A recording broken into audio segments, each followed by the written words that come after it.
you have it between Zoom and that all the time. You have to like refocus. It's not like you don't rest. Hi, everybody. Thank you so much for coming tonight. We're so excited about this event. I'm Joe Janis. I'm the president of the Intellectual Property Law Society at Chicago, Kent.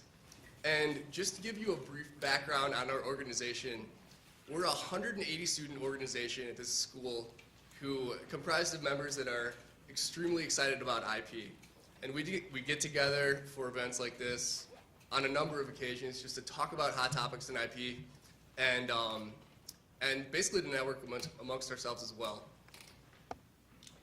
Chicago Kent's really known nationally for its strong IP program, but in fact you may not know that we're uniquely qualified to talk about a topic like food and law.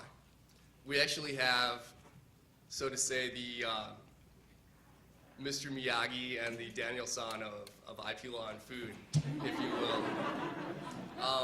So I shall say, probably Ms. is more appropriate, Jackie Limer is one of our esteemed faculty.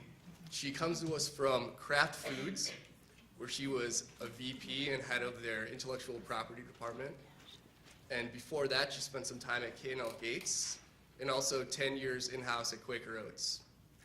And our young protege is our Daniel-san, so to speak, is Professor Buccafusco. Professor Buccafusco, even in his short career thus far as a professor, has done some amazing work. You may have his paper on the copyrightability of recipes, which is a sort of unprecedented work in this area. And also, only in his first year at Chicago Kent, he was named as the Professor of the Year by the Student Bar Association, which says a lot about his teaching quality and teaching style and his rapport with the students. So Professor Buccafusco got his Bachelor's of Science from Georgia Tech, and he also got his law degree from the University of Georgia, and he's currently a PhD candidate at the University of Chicago, and one of my favorite professors at this school. And without further ado, I'll turn it over to Professor Buccafusco. Thanks for coming.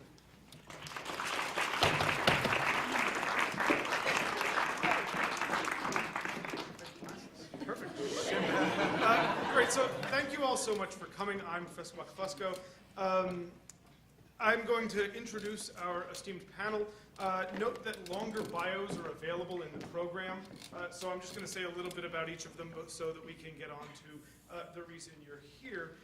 First, I'm going in alphabetical order, which is not at all the order they're sitting in. Brian Chaikin, who is Chief Legal Officer for Z-Trim Holdings. At Z-Trim, he obtained an exclusive license to a USDA patent for a minimally processed, non-caloric functional food ingredient made from healthy dietary fibers. This ingredient was recognized as the most innovative ingredient at a major food conference in the last few years.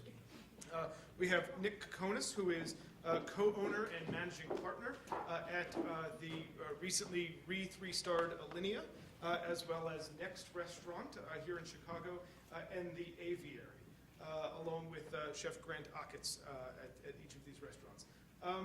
We have Jackie Limer, to whom you've already been introduced. She is our distinguished IP practitioner in residence. She directs also our master's program in intellectual property marketing and management and markets. And finally, we have Charles Velasquez, who is a partner at Velasquez & Corder, where he has an extensive practice representing a variety of food and beverage companies over the last 3 decades in patent, copyright, trademark issues. He's successfully prosecuted 2 patents on food-related items, both of them for Chef Hamaru Kantu at Moto Restaurant. So the goal here is to talk about creativity and intellectual property and their relationship in the food industry.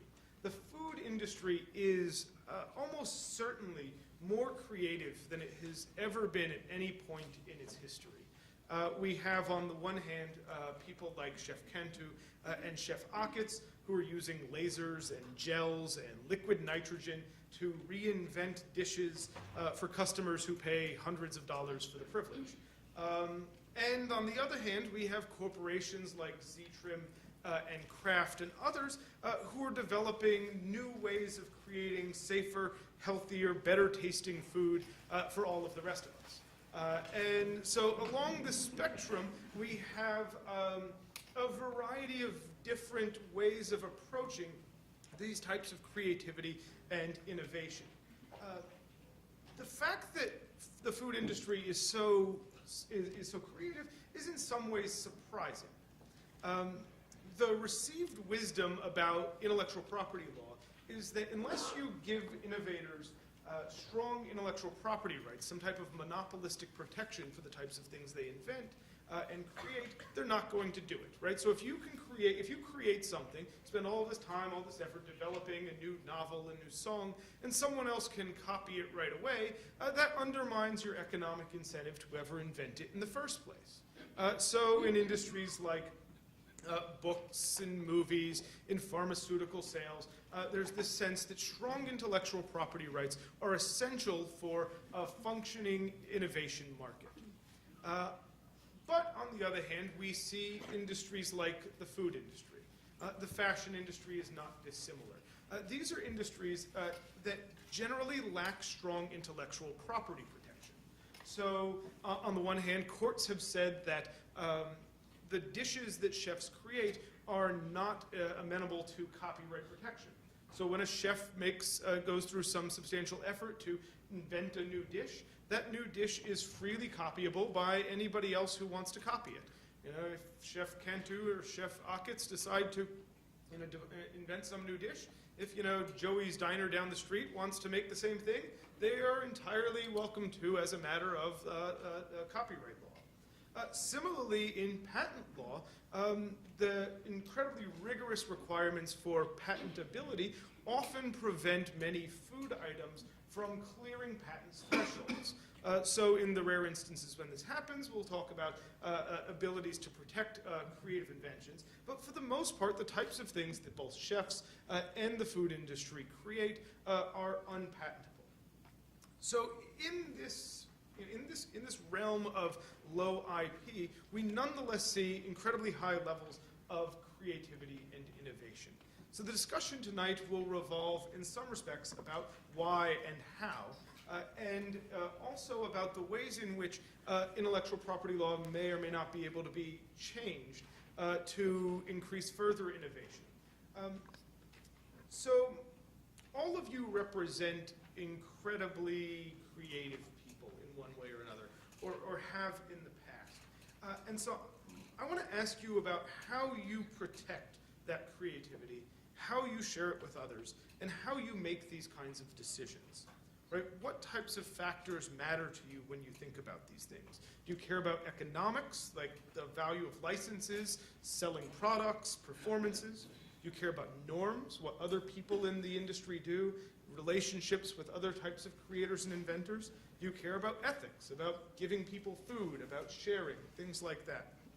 So Nick, I'll start with you. You at Alinea, at Next, you often welcome people into the kitchens. There are opportunities for sharing. Can you talk a little bit about what you do with respect to sharing, with respect to copying, those types of things?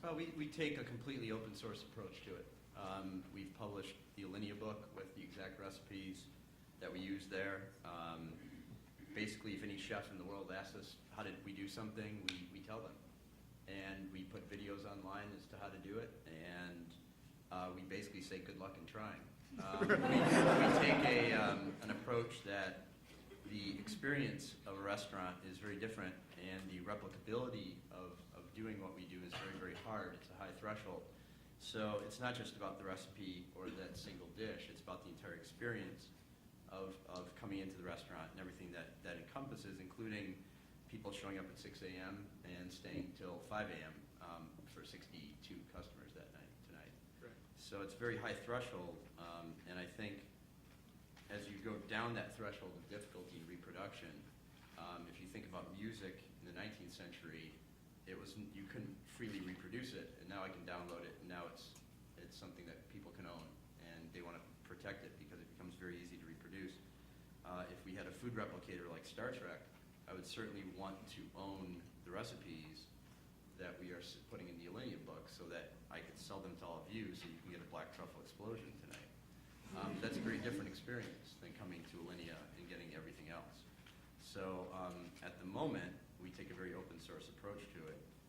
But we do make money off of the books and we have an iBook that came out yesterday and all those sorts of things. I mean, we do have digital rights management on that, at least for the time being. At some point, we'll give it away. But I think you can still make money while sort of being open source. Great. So, Charles, you work with Chef Cantu at Moto, and my sense is that you take some different positions on these types of things? We do. One of the things the restaurant is not just a restaurant for serving diners at evening. It's essentially a laboratory to produce a variety of products for a variety of uses.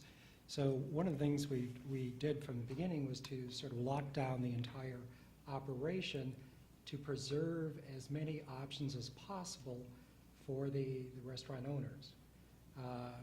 So if they wish to protect it in some way, roll a commercial version out of it versus a version they serve in their restaurant, they have that option to do so. If we didn't do that from the beginning, if we didn't lock down the kitchen, if we didn't make some effort to protect the trade secrets that are being developed, then we would have lost that option. And When you say lock down the kitchen, what do you mean? well, what we do is we have, and this happens in all industries. If you've got a laboratory, if you're a chemical company, if you're a biotech company, one thing you're going to do is require that all of your employees sign agreements, employment agreements or non-disclosure agreements, protecting that which they come into contact with or develop. So we took the same approach with Moto. And my comments tonight are not directed to just Chef Cantu. We represent a number of chefs, a number of restaurants around the world. So this is not just directed to him, but we do the same thing for all those restaurants. We lock them down, thereby preserving as many options as possible through agreements, employment agreements or non-disclosure agreements. And we are cautious about who comes into what part of the kitchen. So there are levels of the kitchen, and there are at least 3 levels of the kitchen. And so, if you go in there and are brought into the kitchen, you may only see level 1. There are 2 and 3 behind there, and that's where a lot of the development work is taking place for new dishes, for tomorrow, for products for industry. So but it's different, I get the sense, Nick, at Alinea and at Next. Yeah, I mean, we don't know when someone walks in the front door. If we threw them down to level 3, they might have a really good idea. Okay. Ultimately, most people don't have the capacity to steal a brilliant idea. You could give them a brilliant idea and give them $1 million and let them run to town with it, and they'll have nothing at the end of the day. So I think if I want to sell something to Kraft, I have an entirely different attitude, and I will be talking to you later. But I will say that the thing I want to sell you has already been published in the New York Times. And Kraft has freely seen it for 5 years, and they don't know what to do with it. So ultimately, part of it is having this open, for us, it's having everything open and saying, look what the cool stuff we're working on every day. And then the world comes and sees it and goes, wow, that's really cool. And we get input from all over the world with ideas that we never would have seen or known about if we had a 3rd level in our own little world. And I get suggestions from people literally all over the world every week. And I just think that's incredibly valuable and cool, and it kind of moves the whole art forward at the same time. And I'm still not worried about doing anything with Kraft. Yeah, Charles, did you want to say anything about that? Well, if you've ever been involved in litigation, especially trade secret litigation, we've had the occasion to do so. And it was involving actually food packaging. We spent 4 years before Judge Zagel, the Blagojevich judge, with the trade secret case. And if you've been involved in trade secret litigation, you know how important it is to make sure that you've taken care of business in advance of that. So we take that approach. It's an intellectual property, the trade secret, the know-how, and we try to take reasonable precautions with respect to it. So we can go into court if it's necessary and with a straight face say that in fact it is a trade secret. So I think open innovation is a great thing. I think let's make it clear, Chef Cantu and a lot of other chefs are not against open innovation. They're against innovation is great.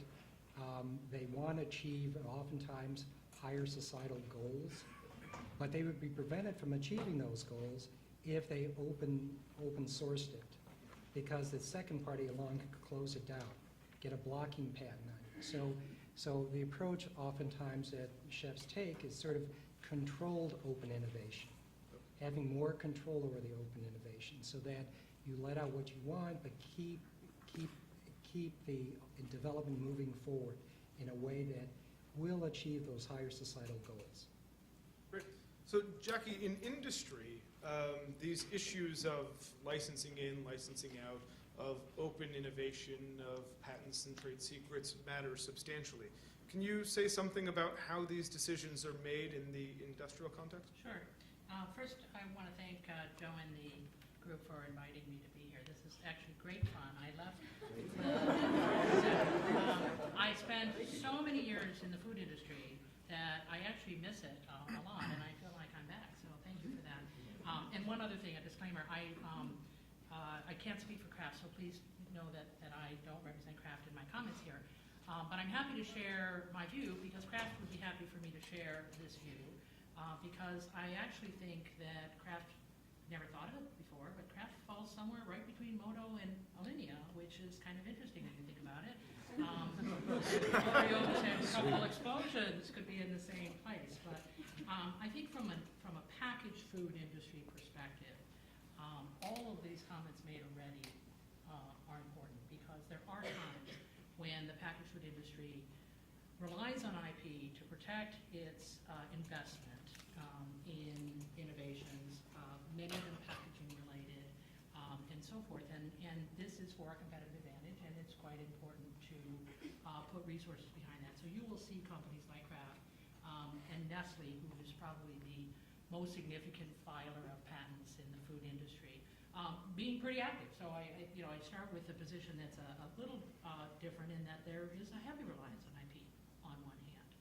On the other hand, Kraft certainly, some years ago, came to recognize the importance of open innovation and recognize the importance of real collaboration with others, which really was a departure from Kraft's perspective. And I think Kraft and other companies like it in the consumer products industry, because I would put a packaged food company in the consumer products industry space.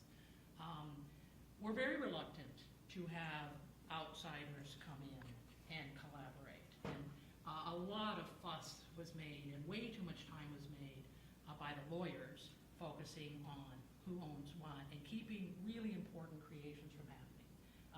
So when Kraft made this switch, I was delighted to be the head of the IP team when Kraft made a conscious decision to think collaboratively in every respect, with suppliers, with consumers, importantly with consumers, with experts, to look for ideas outside of its own. And the slogan, proudly found elsewhere, was our mantra.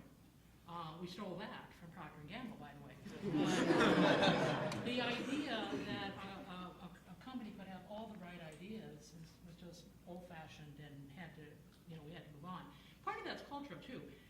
What you find, and I think to your question on incentive, is I don't think any of the really brilliant food developers at Kraft are coming up with ideas because they think they might get a patent, that they're incented by the IP protection scheme. That's just not there.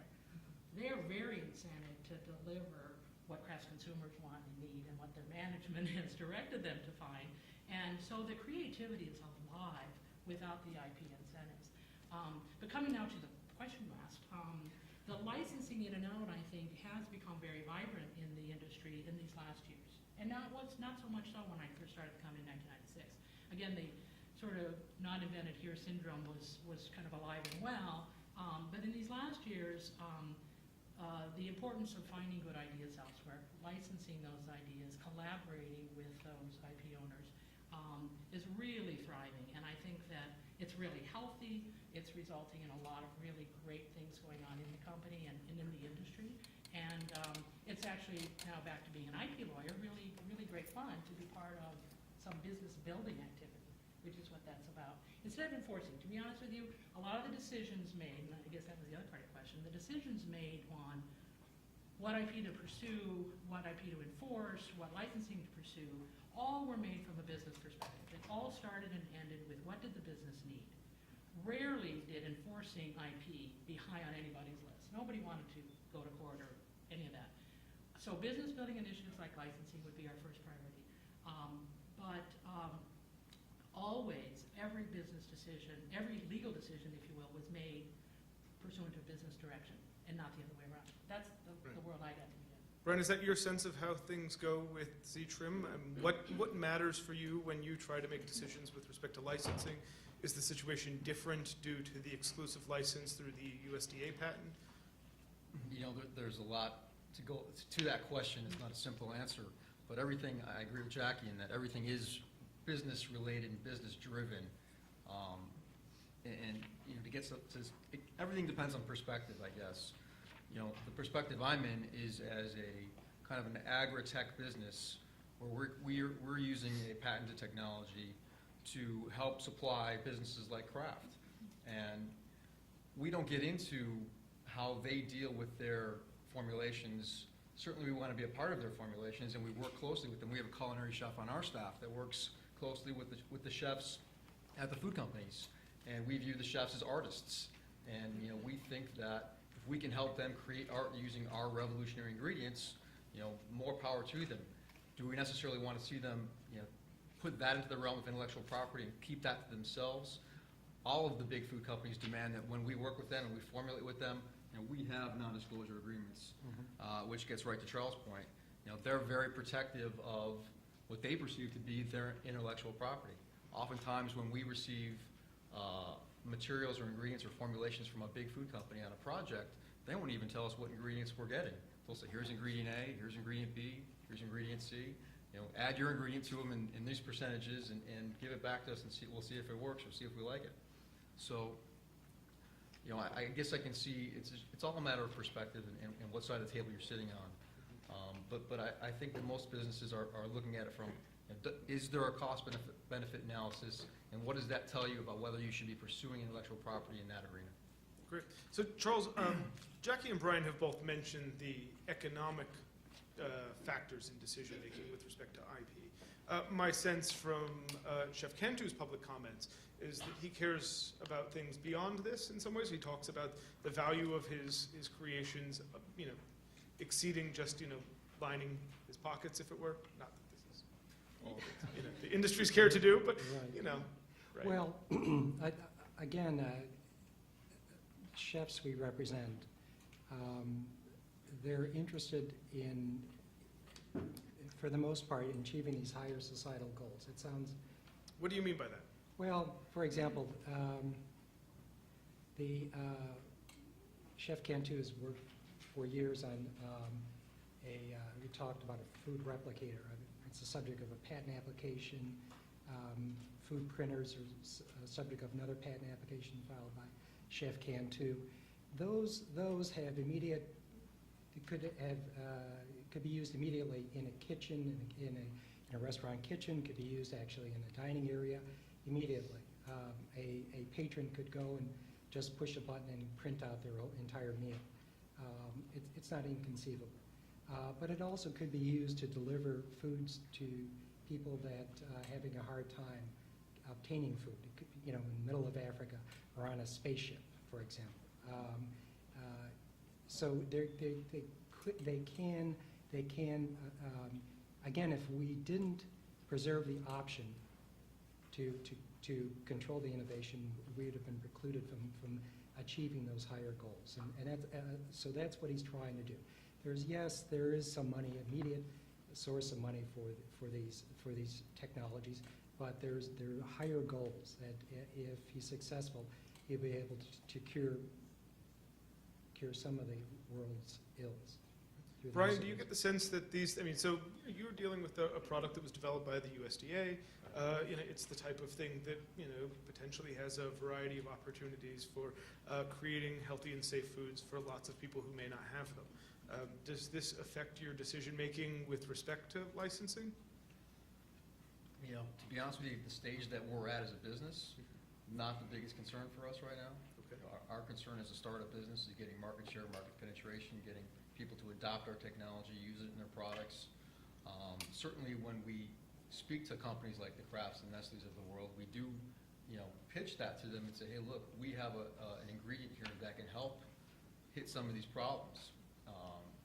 Certainly when we speak to the investment community, we say that. When we speak to governments about using our product, we say that. So certainly it's something that we can help do, and we recognize that. Does it come into play when we talk about licensing the technology? At this stage in our development, not yet. Do you think it will? Is this? I hope it will. Okay. I certainly hope it will. Great. Nick, my sense is not that you have a commitment to open innovation in the kitchens that you work with, but my sense is that it's not that you don't care at all about copying, right? It's not that you're completely indifferent to people coming to. No, but it's more of an ethical than a legal consideration. Yeah, so explain to people then, when it matters that people have Yeah, I copied, and mean- what would be a problem for you and for the chefs? Look, if someone makes a fettuccine bolognese, right? That's some 50th derivation of the original fettuccine bolognese that was made 2,000 years ago. And everyone kind of goes, oh, well, I can go to any Italian restaurant, get that. If you have a chef who's innovating, Thomas Keller, Joel Robuchon, Achatz, whoever it may be, and you show up in some restaurant in Australia, as happened with us, and you find that 5 of the dishes are identical to the dishes at Alinea. One was identical to a dish at Moto. One was identical to a dish at WD50 in New York. And it turns out that chef had staged, had done an externship at all those places. Then went back to Australia and said, who's going to notice? And the great thing about Facebook and blogs and social media is that about a week later, after he won some award, it showed up in all the Australian papers. He had purported all of those dishes, which looked identical. It was like as if a piece of artwork was done, and it was done identically, but he said that he created those. Now, legally speaking, I'm not going to hop on a plane and litigate it, even if I could. Even if I had that patent, I wouldn't bother. It wouldn't be worth my time or money. But you better believe I emailed that newspaper and said, this guy has no ethics. And he was barred of his awards. He lost he has a hard time getting a job at this point, and he was one of the top chefs in Australia. So there is a long tradition of stagiaire in France that's come down. I could argue FLSA labor laws as to why they're ruining that. That's a different legal discussion. But they are ruining it. I can't have externs or stagiaire as of about 3 months ago. But that's a completely different thing. But for us, it's really actually a business decision as well. I actually think we do better business, more innovation, make more money, and can do more good by letting everyone know what we're doing. And it's just essentially just a different business philosophy. And when it comes to craft, yes, I want to protect myself legally, but I won't sign an NDA because you can always get around that anyway. I mean, you can't if you're craft, but you can if you're just me against craft. You know what I mean? Sure. Yeah, the mention of Facebook and the internet is actually really fascinating in this context. We right? got Carnival Cruise Lines. We had a trademarked design for our menu. Carnival Cruise Lines copied it exactly, put it onto their Facebook page. We had 200 emails in 2 days from people saying, holy cow, did you see what Carnival did? I emailed Carnival's legal department, and they said, that looks completely different. This was our chef's innovation. And then I actually sent them a cease and desist, and they destroyed 50,000 menus. So it's not like we're afraid to protect ourselves or do so when it's appropriate, but it's a norm, as you say, not a law. Yeah, so this is really fascinating, right? I mean, when people talk about the role of the internet in intellectual property, it's always that the internet is this scary thing, right? At least from the perspective of content producers, right? If you produce music, if you produce films, right, what you're worried about is people going online and downloading them for free. And it's really fascinating that what one sees in the food industry, at least with respect to elite restaurant chefs, is quite the opposite. the internet becomes an enforcement mechanism for intellectual property protection. As a matter of fact, Grant goes so far as soon as we have a new innovation, he is hell-bent on getting it on videotape and putting it on YouTube as fast as possible. I remember seeing the So that Manhattan when- cocktail on So that pretty whenever well. somebody copies it, they know where it came from first. And that's the same thing that happened with El Bouilly, with Adria, who's always been open source. As a matter of fact, there's an interesting article in Vogue where Jeffrey Steingarten referenced some cocktails that were being done in Bazaar in Los Angeles by Jose Andres. And I immediately called Jeffrey and said, "You didn't do your homework. Look at this video from 1997 from El Bouilly. Andres stole it from Adria." And once he saw that, he immediately took it out of the article. So I think it's a self-policing thing within that. And the difference is between us and craft is it doesn't impact us economically at all. How so? Well, I mean, we have full restaurants. We're dead full every night, and we have the ability to create new things and put out books and create other intellectual property that we can control and sell. And so I think the innovation spurs these other businesses that are tangential and growing.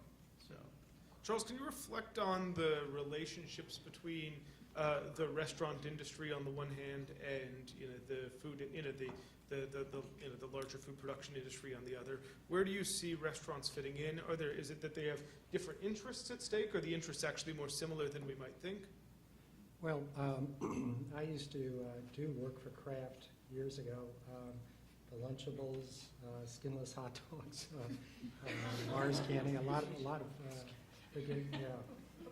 yeah. I had ground up hot dog powder at Next just this weekend. I'm sure they're basically identical. Yeah, that's where I started life. I think it was Mars and Hormel and Kraft and Oscar Mayer and Dove Ice Cream, doing that work before I started working in restaurants. And it was interesting doing it that way, going from the big companies to the restaurants. You could see that a lot of the restaurants, if they simply applied the standards that applied that were used at the big companies, a lot of their problems could be maybe lessened. Many of their problems could be lessened. Restaurants know there's so many innovations going on. There's so many cool things that I'm sure that some of the discards from Grant's had during the day could be easily commercialized at some food company. So it's a matter of just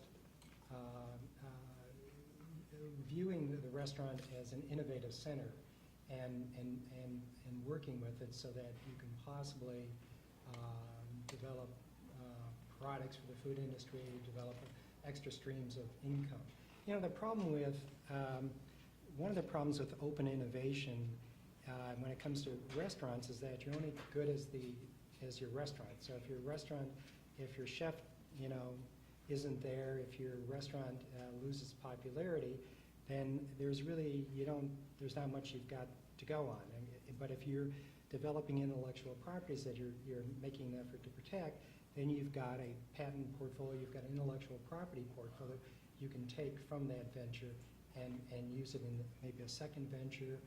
You can work with companies to develop products from that intellectual property portfolio. So in some ways you see the opportunity for intellectual property protection as a kind of economic safety net for It is, chefs and there's no question about it. in the realm of shifting tastes and this is the new thing and No next it's question that about thing. it. No question about it. This is a way of protecting oneself against that. That's right. And we use all 5 intellectual properties to do that.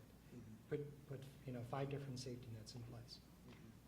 Jackie, what's your sense of what open innovation would look like if it started to spread more into the food industry? Well, I think it has, Okay. actually.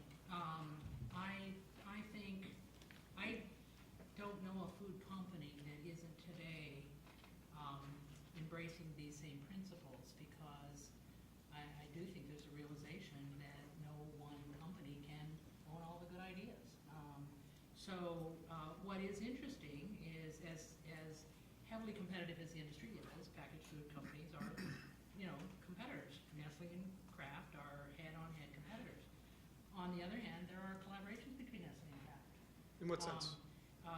where Nestle might have a technology capability that Kraft would like, and it's in an area not competitive to their own and willing to share it. So there's some collaboration and some agreements between the companies. You're seeing a lot more of that than probably again we saw 10 years ago. And I think what it's taken is a lot of people getting out of this, getting a lot more comfortable with risk, because there are some risks with IP. You know, we won't be able to be sure that we can protect our IP as tightly if we locked it down. On the other hand, the upside business opportunity is there, and I think that's been shown.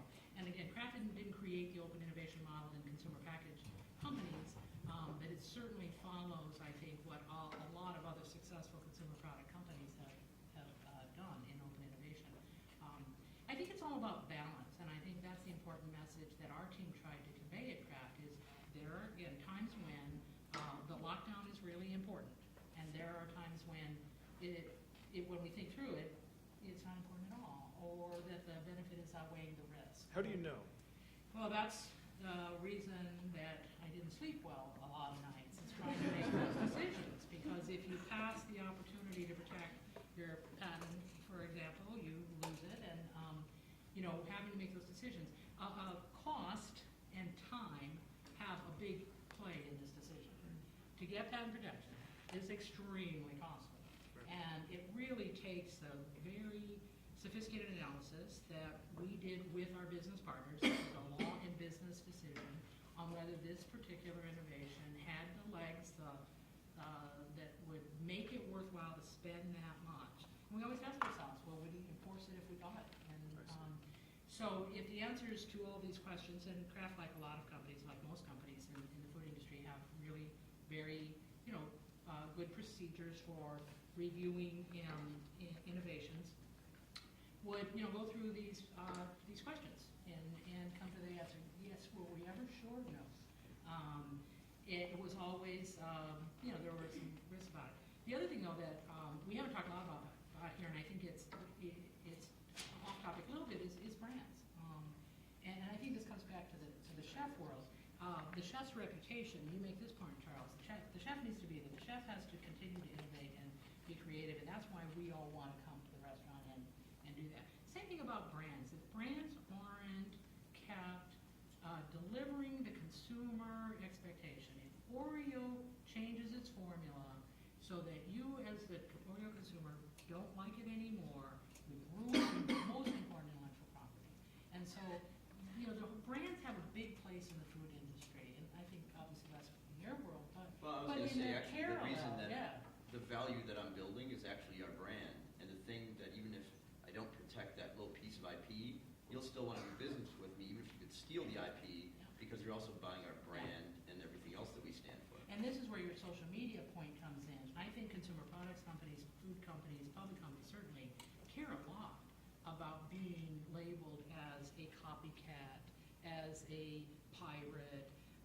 It doesn't have to get very far in the senior executive chamber that a lawyer who overreacted and sent a cease and desist letter without it being well-founded or a response in your cruise line example.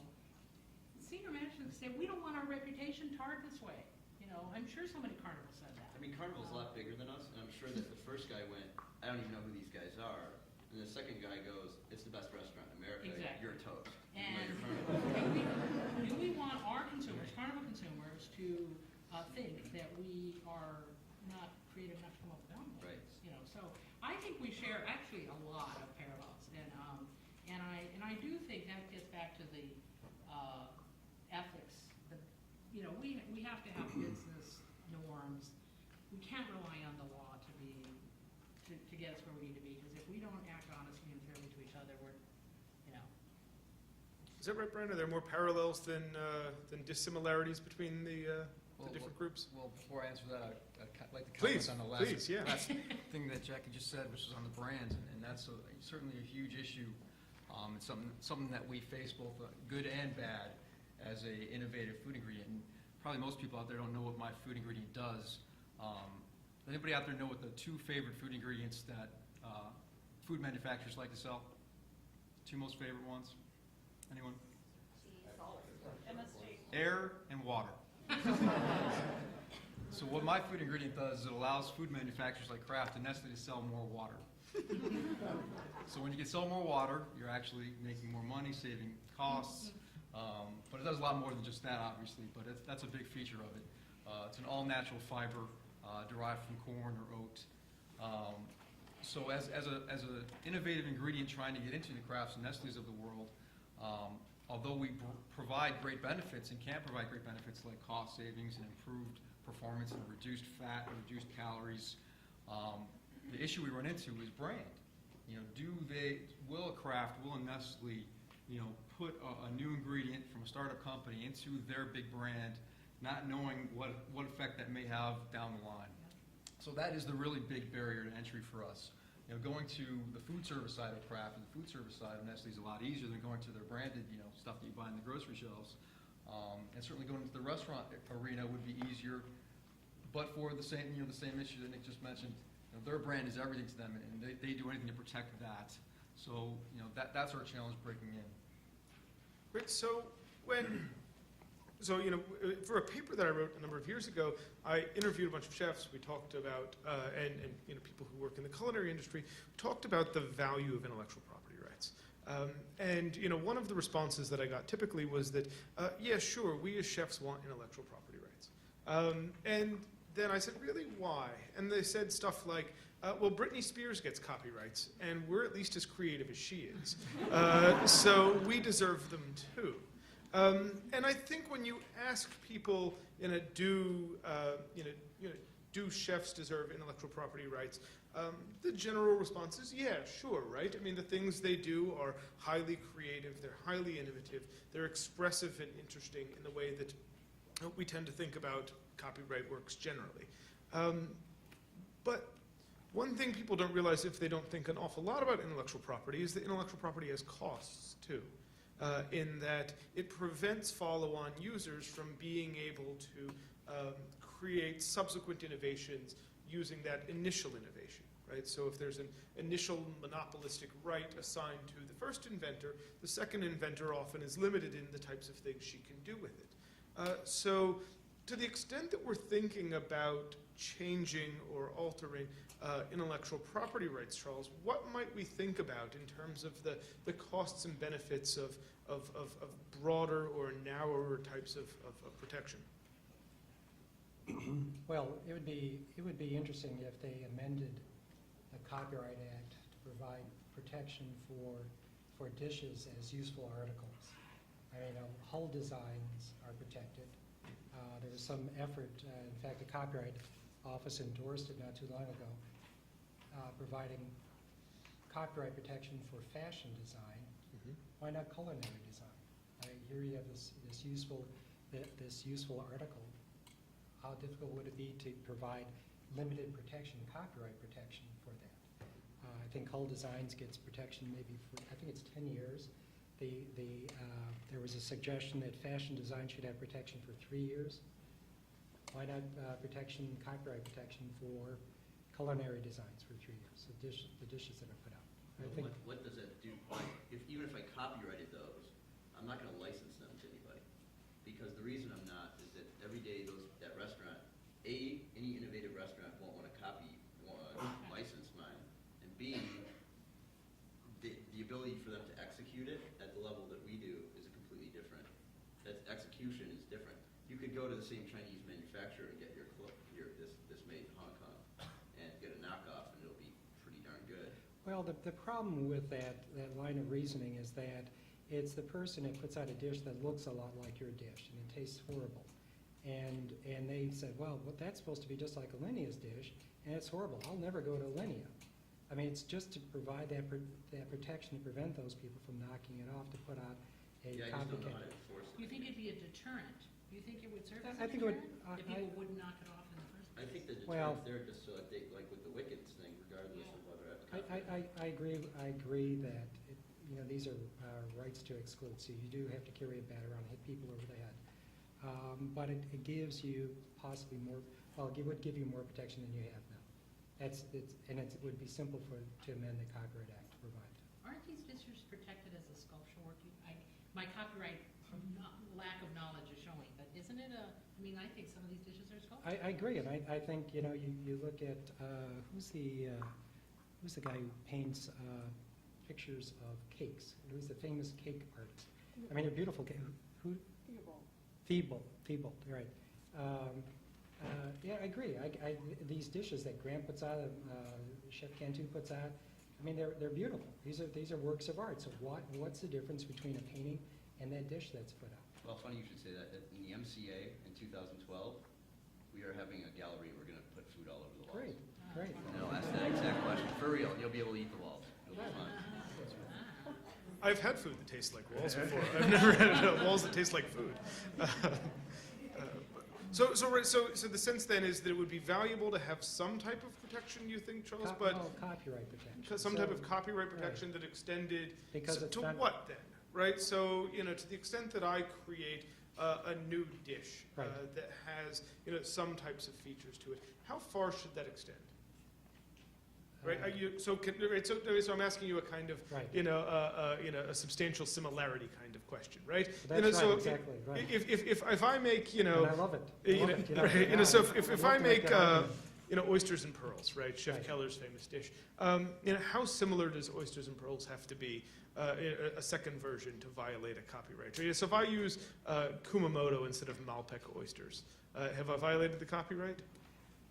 Well, it's all about risk, and it comes right down to it. I mean, I'm not being lawyerly here, but it's all about risk, and all we're trying to do is to create more risk for the scofflaw, to prevent a higher barrier of entry for the scofflaw. That's all we're trying to do is create more risk. Are we going to go after and beat everyone over there? No, the answer is no.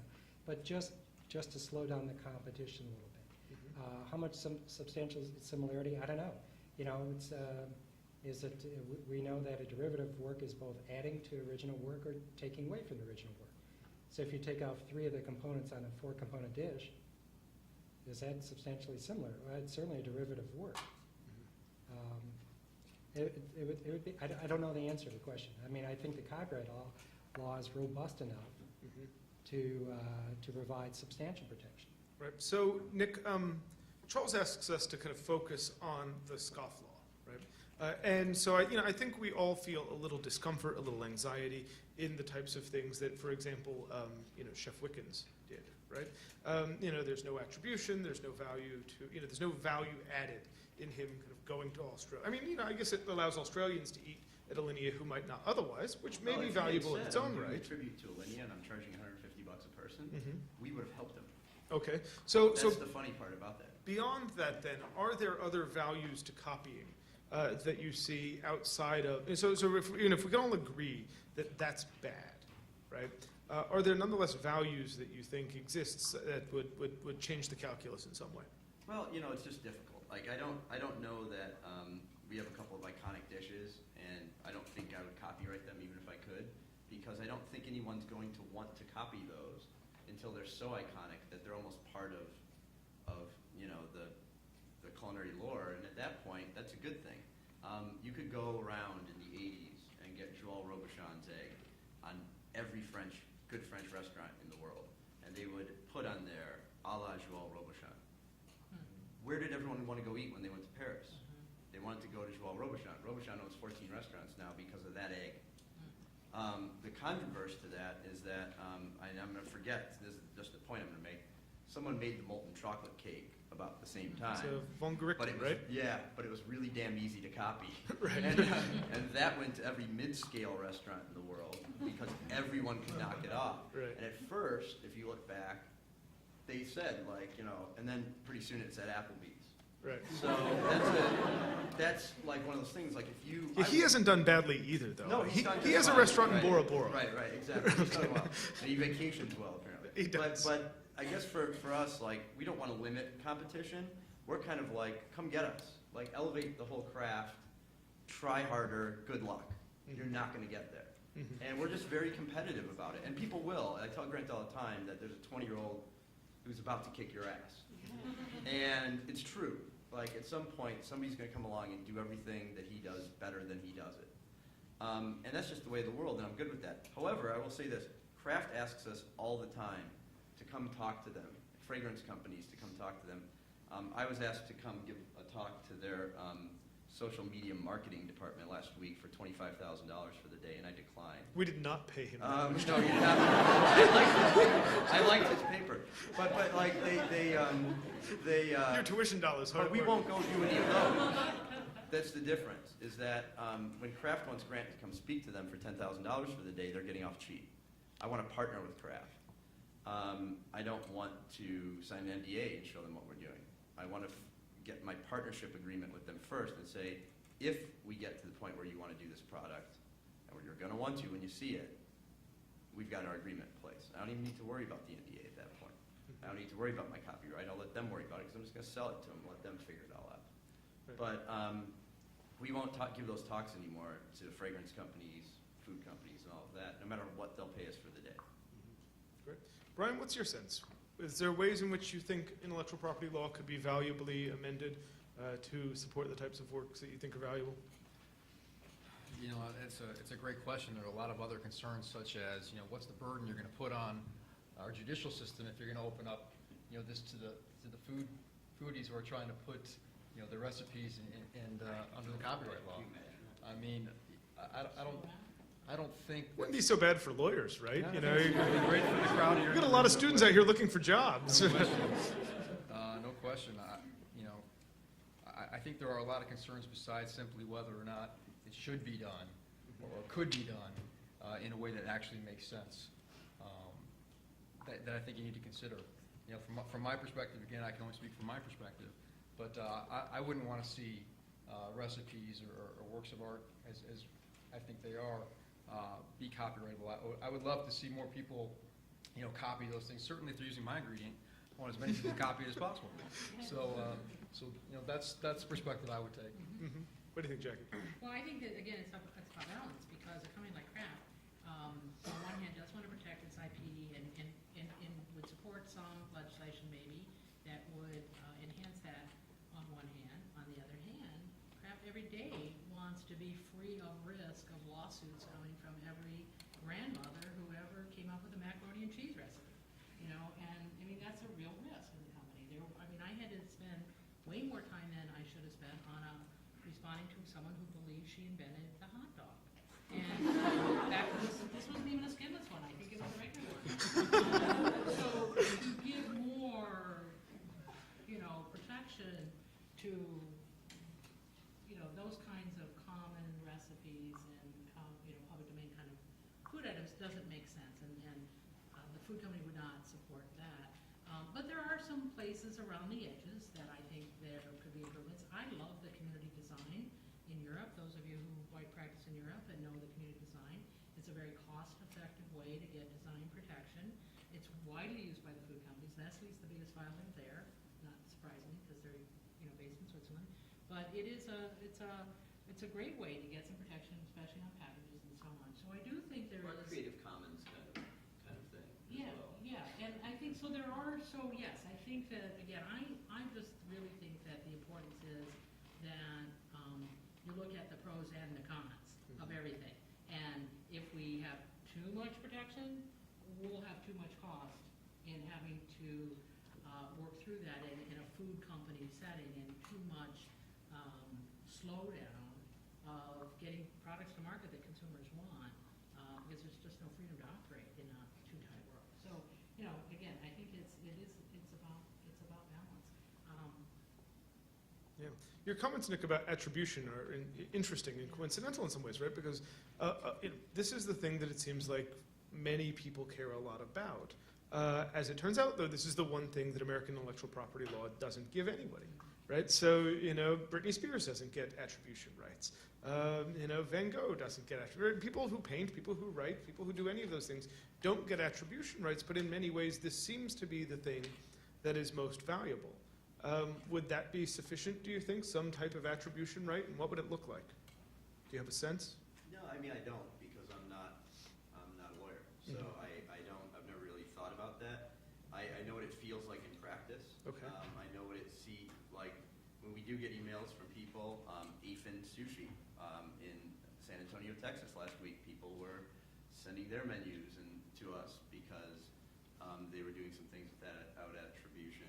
And I don't don't really care if Ape and Sushi in San Antonio, Texas is doing it. But, you know, it's just one of those things, like you work really, really hard to create new things. And it isn't that hard to say, hey, I was very inspired by what this place did or this chef did. And I was so inspired that I want you people to try my version of it. And this is where we got the idea. It's very simple to do. It makes you look better. It kind of helps them out in a tangential way. And I don't really know any chefs, or not too many at least, that would look askance at that. We've helped amateur cooks try to cook their way through the Alinea book and put it all over the web. Our lawyer called us freaking out, saying, do you know that someone has alineathome.com? And I said, yep, it's Carol Blymeyer. She's going to have good luck of trying to cook the entire Alinea book. She's going to sell a lot of Alinea books for us. Let's have fun and watch her do it. Right. We sent her an entire package of every ingredient that she would need. And we got Terra Spice to donate all the funny white powders and all that stuff. An immersion circulator. We sent her everything. We sent her $4,000 worth of stuff. Wow. And we said, have fun. And she's been at it for a year and a half. She's got her own TV show coming out on it. And she's nuts. She's great. And, you know, and that just helps us out. I sent her our iBook yesterday and said, you're screwed. Like, we got a whole nother book out. You haven't finished the other one yet. So I think it's great. It's fun. I don't really want to worry about all that stuff every day. I'd rather create and try to make money off of our creations. And I'd love to sell 2 products that we have to craft. I think we'll bid it out to Nestle as well, just to be sure. And it'll be great, you know, and we'll have fun with that. And you know, it's an ethical issue. So the ethical chefs, the ethical people in any profession will always attribute ideas that are just blatantly stolen. And everything else is a remix, just like that guy put together. Right. So. Good. So, you know, we've got some time for questions, and we're happy to take them. Please, you know, speak as loudly as possible. This is being recorded, so we'll try and pick up your voice. Questions from the audience? Yes, ma'am? This is about the restaurant industry and then the molecular gastronomy sector in general. Right now, there's just a few players and the price is very high. Do you ever see these type of restaurants coming to the masses or to consumer packaged goods? So this kind of sciencey, fun stuff. So the question for anybody who couldn't hear it is, you know, there's a recent trend in molecular gastronomy. Will it continue to expand among restaurants? Will it become available at more financially accessible restaurants? And will it extend eventually to the consumer products industry? I think there is a trend in that way. I think Chef Cantu realizes that Moto is not within the budget of many people. He opened up ING to satisfy that demand from people that don't have enough money to make it into Moto. And he uses a lot of his techniques at ING that he uses at Moto. I think there's going to be more in that direction. Consumer products are right around the corner. Any thoughts about this? Well, you know, I mean, there's really bad low-level cuisine of every kind. And people are already using those techniques, and it's about using them properly. So those techniques have been freely available to people for 25 years. I think what you're seeing is that people have elevated certain techniques like sous vide cooking and whatnot to a new level. However, I just got a disc in the mail today that apparently The Simpsons skewered a whole bunch of our dishes. So apparently we. It was pretty shark. fantastic. They did the one with Apparently the we jumped the shark and it's over now. they did the one with So the pillow deflating. It was pretty awesome. They had our pillow and they had a couple things. It was on super. there. So and I had a nice note from James Brooks telling me I've jumped the shark. So I think you'll see all of it, and it'll extend across. But I think that all of the people at the forefront of anything always look towards what's going on next. And so I think you look to Rene Redzepi and a combination where he's using all of the techniques that we do as well, but sticking to sort of locavore and I was going to say scavenged products, but that's It's not the right, he's not scavenging. Not he's, roadkill. There's a No, curious no. kind of cycle going on here, though, right? Because many of the things that are going on in, molecular gastronomy evolved out of what they were doing at so. Tang, isn't that the? Right, so it's a lot of uses of sous vide was initially developed in the 70s for kind of quick cooking of mass-produced I think food. of everything. Right? You'll have I think in 10 years, people will have sous vide drawers in their house. It's a superior way to cook. It's simple, and it produces great results. And so I think that will work its way down. We're working with PolyScience to do the next generation of that product that's at a $200 price point. Other questions? Yes, ma'am? I'm Mr. Kafonis. I remember reading an article about the specific dishware and drinkware designs for aviary and how you collaborated with a specific artisan. I'm wondering if you all licensed his work, if you secured the rights in those, and if that was something you'd be willing. You were talking about kind of the various IP rights that you've been able to. Yeah, and that's a different case. We do have design patents and trademarks on all of those designs, including our menu design and all of that. Again, it's something that can be mass-produced. We have porcelain manufacturers in Prague and in Thailand. The name is Martin Kastner of Crucial Detail. Grant and I also took an interest in that firm, and we own part of that firm, although we like it to have its own identity. And so all of that IP is different. But that's a manufacturing company. It's a design and manufacturing company. Steelite distributes all of our work worldwide, so we use the Aviary and Next and Alinea as sort of the incubator for those, and then they go out to the world after that. It's a fine line from a marketing perspective, though, because the really, really high-end chefs and restaurants, if we put an Ackett's or Alinea stamp on it, won't use it. They want original design work. So Charles, many of the things, I guess some of the patents that Chef Cantu has received have been on, not dishes or necessarily cooking Right. mechanisms, but serviceware themselves.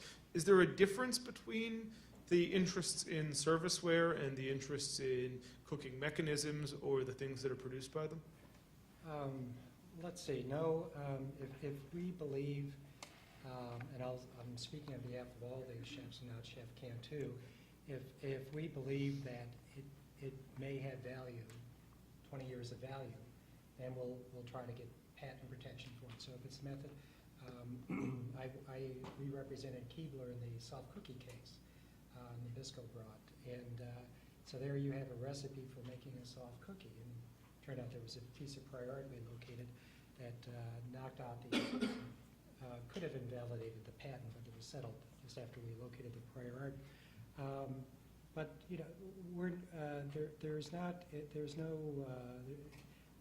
there isn't this process. Well, method we won't try to protect, a recipe we won't try to protect by patent. We'll only protect serviceware, the cooking box, the replicator, the printer, the 3D printer.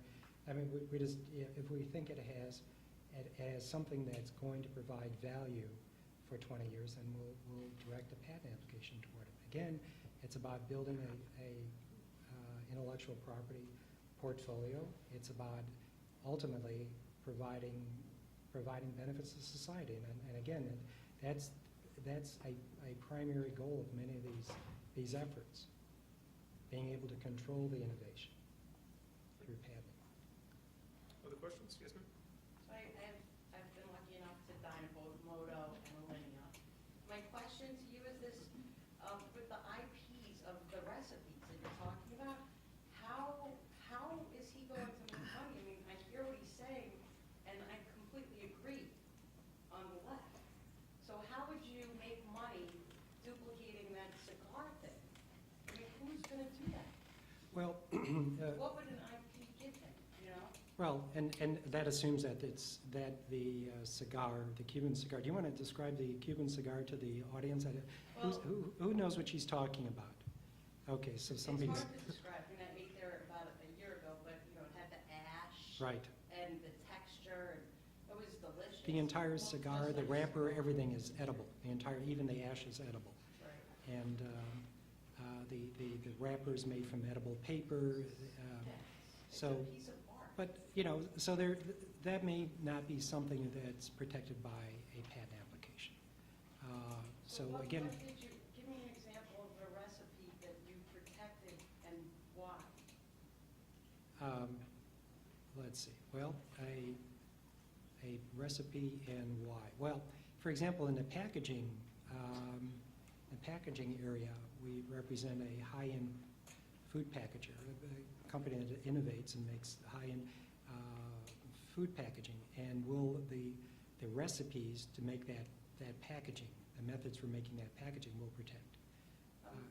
In this case, though, in Moto's case, and I don't think there's a recipe that we've directed a patent application toward. well, that answered my question, because I just didn't understand that. Mhm. You could never, I mean, Grant is, and so And- is he, a creative genius. You could never. And for that reason, that's why we locked down the kitchen. Because if we're not going to protect it through patents, then we have to protect it through another way, through contract, as a trade secret. My experience, and I just want to share it, I went to Alinea the first year it was open, and I was, no one to Grant, and we were just so excited to be there, Oh, yeah, and he actually let us all into the kitchen, it's great. and to me, that was just part of the beauty of the experience, and I think that's probably one of the reasons why they're so incredibly successful. Well, you go to Charlie Trotter's, you can get the kitchen table. I mean, how close can you get? You can sit in the kitchen and watch them do everything. Right. So it's kind of cool. I understand what you mean, but again, there are levels of the development effort. Yes, ma'am? Well, I work with chef Cantu designers, and with regard to those recipes, there's a lot of R&D, and I'm sure that's true, certainly of Grant. A lot of the research and development done behind all of what you see on the plate. What you're seeing on the plate is, yes, indeed, a work of art, but the methodologies that led to the food, not only how it looks, but also how it tastes, its textures, those could all be things that, they're trade secrets, actually. And that's, there's know-how involved as well. So yes, indeed, somebody could get the recipe, but they couldn't replicate them. So it's not about just what you see on the plate, and there's a lot behind that. Oh, my God. And this is Dr. Linda Kawano. She's in charge of licensing for Cantu Designs. Oh, splendid, welcome. Yes, thank you. And I want to also say that Cantu Designs is the company that Chef Cantu started to be a holding company, if you will, for all of his designs. He's a wonderful chef, but it's not just about that for him. He likes to invent. And so he's come up with many, many things. There are many, many things that we haven't pursued in patent protection because he'd have to be a zillionaire to protect everything that way. And there are things he's given away. I've said, wow, why'd you give that away, Omar? And he said, well, it wasn't that important. I've got a zillion of them. So he's constantly exuding ideas and intellectual property, if you will, but some of it he's decided to craft, and other things he's decided to maybe in a way open source or not worry about. So. Yes, sir. So my question is more directed toward moral rights afforded by copyright law, wherein you're able to sort of protect the good name of a dish that's created by one of your fine restaurants, and in a sense prevent it from being cheapened by a poor imitation. And I wonder if particularly you, Mr. Kokonis, who are so pro-open source, how that might factor into your decision or your opinion regarding the copyrightability of. Here's the thing. I don't think I would tell the audience exactly what I'm going to pitch to Kraft, and it wouldn't freak me out, including the entire recipe, because execution is really, really hard. Really hard. I mean, that's sort of what you were saying. But I'll go so far as to say it's so hard that I can tell you exactly how to do it, and you're going to produce a cheaper imitation of it, And in order to not get that cheaper imitation, the best thing to do is hire us. So I kind of like looking at it at the point of, what we do is pretty special. Here's how you can go try to do it yourself. Have at. And what I find is that people, from a business perspective, are really receptive to that. Instead of leading with a copyright or leading with, this is my company, this is our intellectual protection, I I go into the meeting at Kraft and I go, I'm going to blow your mind. Packaging's done, the thing's done, it's ready to go on the shelf. It's really cool. And this is against the advice of any lawyer I speak to, including my father-in-law and sister-in-law and all of that. But it works, you know? And I guess the cheap imitations are inevitable, and I only hope that enough people try what we do that the people realize it's a cheap imitation. But it's flattery. I mean, you know, it's on The Simpsons. Like, it's inevitable that it's going to happen. I feel really honored. When we get skewered on The Simpsons or a couple other TV shows, when Tom Colicchio did the Coke commercial that skewered Alinea, I had like 30 people call me during the Oscars, and I thought it was hilarious. I mean, that's a good thing. Like, we've done something right artistically if we're tweaking people both positively and negatively. And if there's a cheap knockoff at Applebee's, we're done. We won. So You know, and they're going to keep coming to us in the long run for other stuff.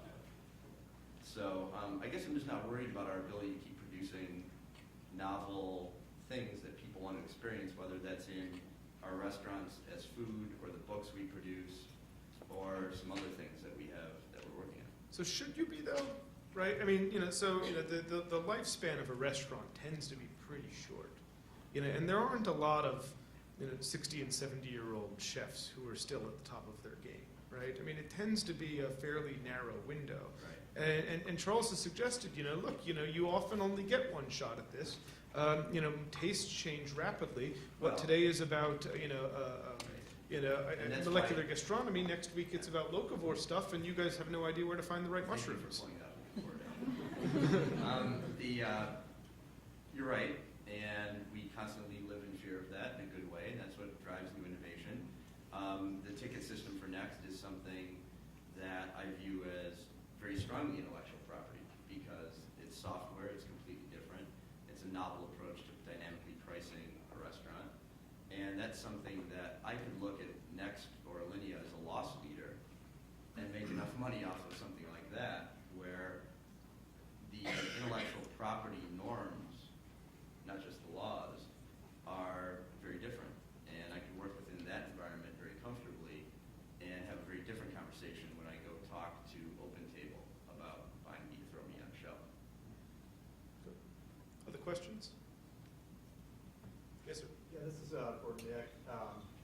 Example about the Australian chef who ripped off, he learned the recipes at your restaurant and then made the same dishes in Australia. Why is that an ethical problem? So if the dishes you want, you said people should freely copy the dishes. Well, I don't mind if you copy the dishes. I want you to go home tonight and cook them all and serve them to your family and have a great time. But just when other chefs in the industry. Yeah, I mean, look, if you open a restaurant, there's someone that when we put out that book yesterday, Jason Kotke on one of the better blogs said someone should open up a restaurant, buy the book every time and call it Previous.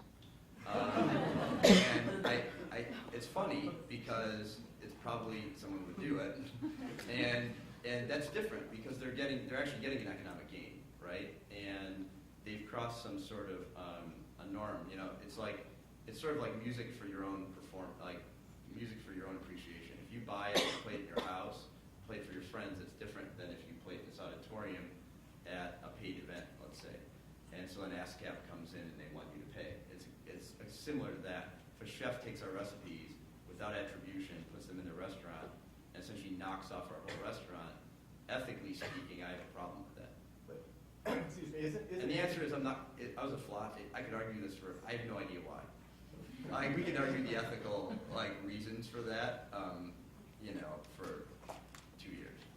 I would think the attribution is even more worrisome because then he would be trying to free ride on Lydia's name if he associates them with the menu. If you do a whole menu that way, I agree with you. If you do a dish, it's kind of an homage. It's a fine line. I don't know where that line is.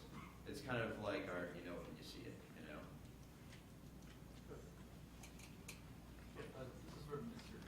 Shake with the licensing from the USDA. Can you talk a little bit how that process worked? What exactly Z-Trim did, or was it competitive, or sort of the details of it?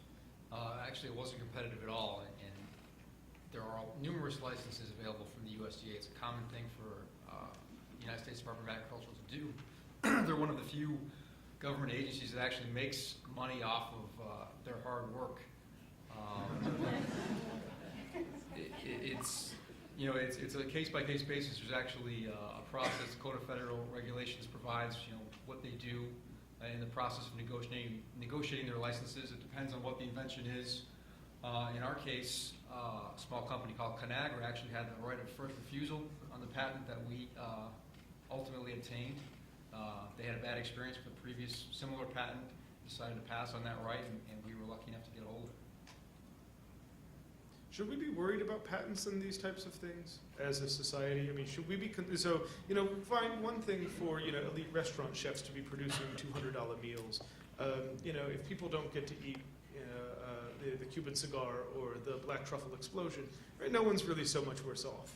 But to the extent that there's intellectual property in things like Z-Trim, that potentially increases the price of those kinds of goods. And those are goods that might, Z-Trim is used in school nutrition, other kinds of nutritional settings. Should we as a society be concerned about the increased cost of nutritious items to people who need them? Well, a couple of points on that. I would analogize, someone, a biotech developing a cure for cancer. I mean, should that be publicized, or should that be taken from out of the private sector and made available to everybody on a compulsory basis? You're going to stymie innovation if you start doing that. There's not going to be a company that's going to take the risk of spending all the money necessary to get that patent or develop a patent product from a laboratory and commercialize it to a grand scale if you do that. So you're going to disincentivize people from creating that type of innovation. This lets me get a plug for something that's really important to me. You commented, Charles, before. This doesn't have to be an either-or situation. I totally agree that companies that invest millions and billions of dollars in R&D need to, recover their investment. But there's also a way that IP owners can give back and license their technologies for humanitarian purposes. We can do both. And if you're not familiar with it, since most of you are IP interested folks here, there's an organization called Invent for Humanity. And it's really about finding IP owners who are willing to license their technologies for humanitarian uses. There's a lot of volunteer lawyers working on how to structure those documents to let it happen. So preserve the commercial rights, yet allow these technologies to be used to solve the important issues around hunger and so forth. Kraft got involved in this right before I left. And I tell you, it's really rewarding because Kraft's management said, sure. Kraft has a technology around encapsulating an anti-parasitic that's used in Tang in the developing world where the water is not pure. So the anti-parasitic needs to be encapsulated so it can be in a pot or drink. So this technology was really important for Kraft to develop. That same technology can be used in a humanitarian way, and Kraft is one of many, many companies doing this. So it can be both. And I really urge all of you in IP to get involved in Invent for Humanity. Go on the site inventforhumanity.org, and if there's a way that you can get involved or know people who could, we can take a lot of what we've been talking about here and make a whole lot of money for the shareholders, return to the investors, yet solve some of these problems. That's my thought. Charles, you seem to have some thoughts on this? That's what we're doing. That's what, it's controlled open innovation is serving our immediate needs, but also hopefully achieving these higher societal goals. It's if you don't take some precautions up front, you're not going to have that ability to control innovation in the way to achieve these other goals. With questions? Yes, ma'am. This is a question for Nick. You mentioned that there were regulations stopping or reducing innovation with externs, and it was kind of like an audience teaser. So I was wondering if you could... No, this is a very boring topic. No, it's just, labor laws have changed significantly in terms of how they account for what they call creative labor. So any lawyer, anybody with a degree is considered a professional. What they consider a creative employee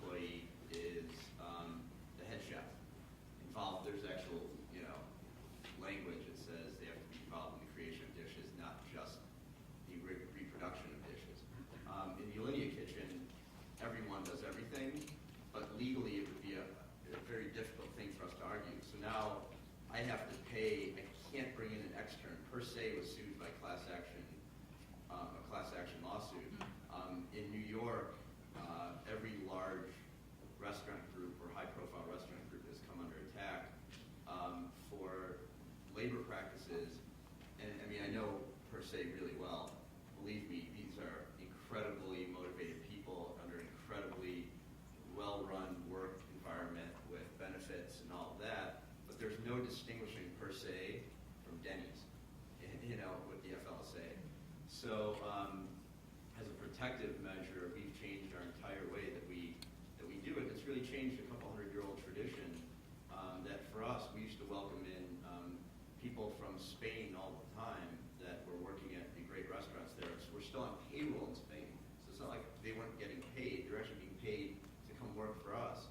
And it enriched our kitchen significantly. And it was a complete exchange of ideas between Uber Eats and Alinea and whatnot. And now we still do it. Where's that camera? but we're very careful as to how we document that, pay them overtime and all of that. And there's an interesting article in the New York Times a couple days ago about why food costs have risen, or costs at restaurant have risen much higher than the cost of food. And it didn't once mention all the labor changes. And they were looking solely at the cost side in terms of food. Our biggest cost at Alinea is labor. We have 64 employees for 62 seats. We have 34 chefs. So labor is much more of the issue when it comes to the cost side. It's boring, it's long. It has nothing to do with this. Sorry. In some ways, it certainly does, right? I mean, it's fascinating the ways. Stop. There's a stop sign. Different types of intellectual property. I will in fact stop. I will in fact stop, but not before. First, I want to thank the Intellectual Property Law Society and all of the students who volunteered to help. And there's a wonderful spread of food and wine that they have provided outside. But of course, I want to thank the fantastic panelists for a really intriguing discussion. And I hope you all stay.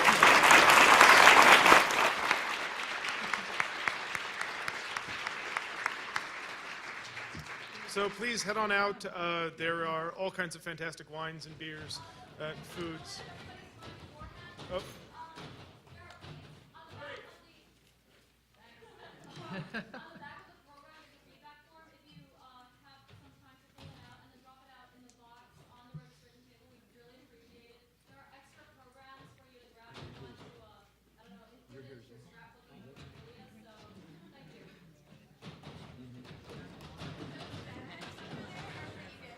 Great, thank you. Thank you very much. This is for you. Thank you. Thank you. Appreciate that. And any panel that they pour champagne at, like, that's a winner. We do things right here. That was fantastic. Really well done. That was enjoyable.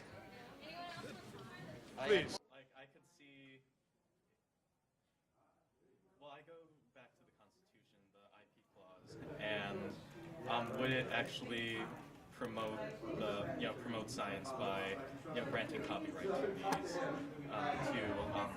food as, a creative expression, to be honest. So yeah, I mean, I have my doubts. Maybe, so your background's computer science, right? Right. Are there any parallels you can draw? Like towards computer science and like, as in like computer programming and Sorry to put you on the spot. Oh, that's okay. I thought you wanted me to move furniture or something. Oh, no. Yeah. Okay. Just basically any kind of comment on the whole topic, like what's your on Alinea versus Moto's take on it? What's your take? Okay. Well, on the idea of copyright in food, I always look towards the United States Constitution, the particular copyright clause promoting the progress of science, and I really have my doubts when it comes to whether the progress of society will be advanced by granting copyright on food, the expression of foods, even when it comes to things like plating. That's more or less my opinion on it. Yeah. Cool. Yeah. 20th century.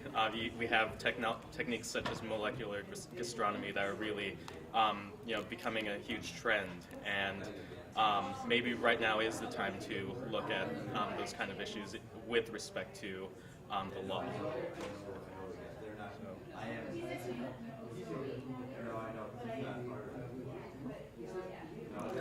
Maybe can I say something? Yeah, you can. Sure. Yeah, are you ready? So one of my concerns with this topic is that IP is expensive to obtain. So large corporations can easily hire a lot of attorneys to prosecute their patents and to enforce their IP, but smaller inventors, smaller chefs, sometimes can't afford to do that. So oftentimes there's bullying involved. And considering the norms of chefs and how they work, I think it's important to Sorry. It's all right. Just start over whenever you want. It's all good. How do I want to say this? Well, can I ask you something I'm curious about? Yeah. And this happens in fashion a lot, but there's this idea of trendsetters, and that's where all of these ideas come from. And yet, it's like something that becomes mass-produced, right? Absolutely. How do you deal with that in a restaurant setting? Yeah, so that's one of the interesting aspects of this is that just like in fashion, food is ripped off blatantly all the time. And there's sort of a thing called the piracy paradox because there's amazing amounts of innovation happening in food as there is in fashion because these chefs have to completely invent themselves to stay ahead of the trend, to stay ahead of those copycats that are stealing their ideas. And is intellectual property really necessary to protect them? Maybe they're even better without intellectual property protection in this area. Anything else that you want to add? Or I mean, that was pretty, that summed it up, I think, for me pretty well. Yeah, okay. Yeah. I think that's all I have. All right, cool. Yeah, no worries. Diverse, which is what was really, I think, was beneficial for the audience. And I thoroughly enjoyed the different points of view, both very justified because different interests are at play. And if you have a volume product, a volume market, intellectual property is very, very important. If it's a single work of art, such as a painting, well, there is a copyright in place as soon as it is created. Do you need anything more? Do you need to formalize it? Well, if desired, it's possible. You can register your claim to copyright, which gives you a ticket to the federal court. But the first question to ask is, how likely is it that it's really going to be copied? I mean, imitations, usually, as you heard Mr. Kokona say, I mean, they never really measure up to the standard. And I've represented food companies, I still represent food companies, and I have gotten them patents on food products. But again, the question is this going to be for the mass market? Yes, then absolutely we need to get protection. Is this going to be something unique? Maybe the other question to ask is, can this really be reverse engineered? If it cannot be reverse engineered, then why bother? Look at Coca-Cola. They're much better off not patenting their recipe, even though they could have done so.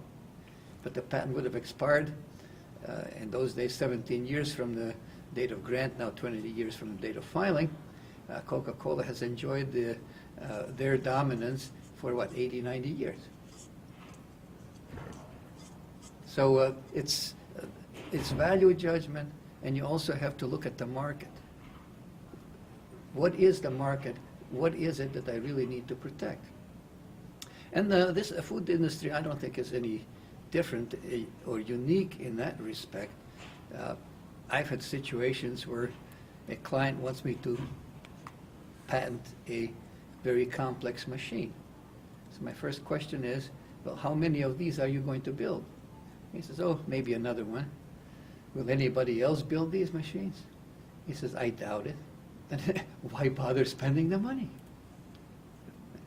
And similarly, in the dynamic, molecular gastronomy field right now, I mean, things are progressing so fast.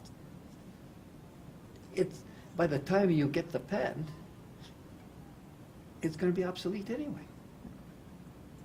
So but I do understand where Kraft is coming from, because their objectives are very different. Do you think that the copyright statute, do you think there's a valid argument for the copyright statute to be changed? I think it could be improved.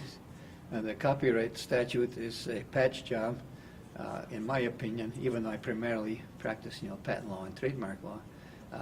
There's a lot of special interests that were involved in writing the law, and there's certain protections for visual arts, for example, that are not there for an author of a book, and so on. So you have to ask, well, why? Well, maybe if that's the way the copyright law is supposed to operate, then let's design certain provisions that help the food industry, that help, the chefs that are the leaders in the field. I have nothing wrong with that. But right now, for that purpose, I don't think the copyright law is really adequate. Now, another question can be raised. Is it worthwhile to have the duration that the copyright provides? Life of the author plus 50 years? Does that make sense in the food industry? I don't know. Plus 70 years now.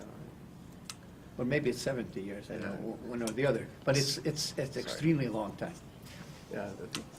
Yeah, Sonny Bono had something to do with that, the extension.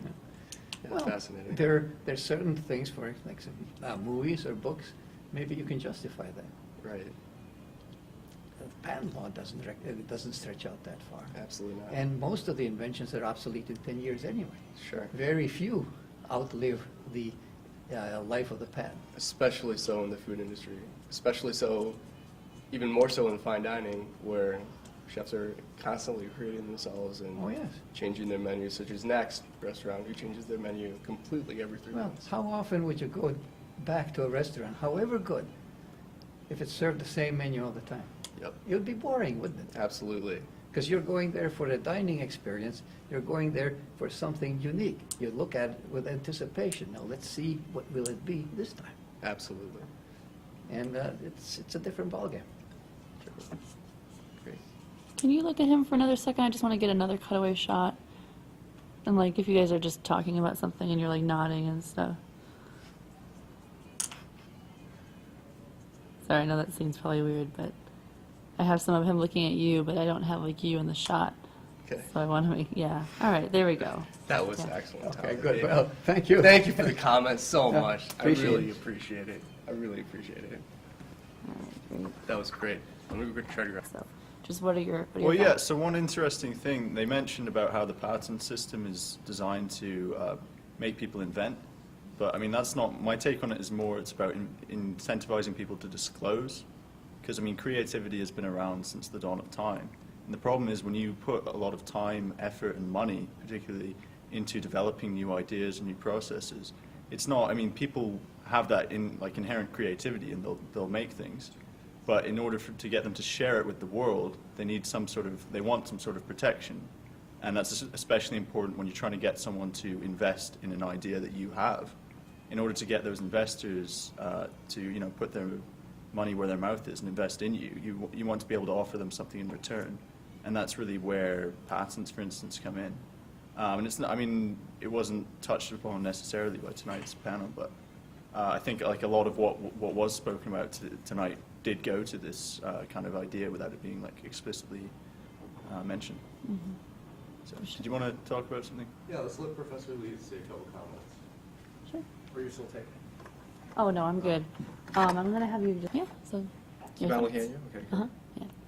So I thought the discussion today was an excellent discussion about the various views from the packaged food and restaurant industries. One view that I was surprised not to hear is allowing basically the market and competition to take care of everything. That if the food dishes are basically not copyrighted, they should be considered to be freely exploitable in the public domain, and just let consumers decide for themselves, what they think of a knockoff dish that's made from a recipe developed from some famous chef. So I guess I would put in the argument for the public domain and allow these allow competition basically to decide, how people like a knockoff dish or not. Interesting. It's true. That's a good point. Okay, great. Thank you. Yeah, go right ahead. Okay, coming from a software world, it's really interesting to see the parallels between an open source approach and a totally closed source. Where on one end you have the triple security kitchen, and on the other hand you have inviting people in and giving away your recipes. And you see the parallel between, like an Apple and a Google, where, if you look at specifically like mobile operating systems like Android, they're having huge success capturing market share. 200 million devices got out of nowhere, and they came from behind. That's with a totally open approach. But also you have Apple being successful with the very closed approach. So it's interesting to see that both approaches seem to be working. And it's also working in the food world. Moto and Alinea both are successful. Yeah, interesting, for Awesome. sure. Good? Awesome.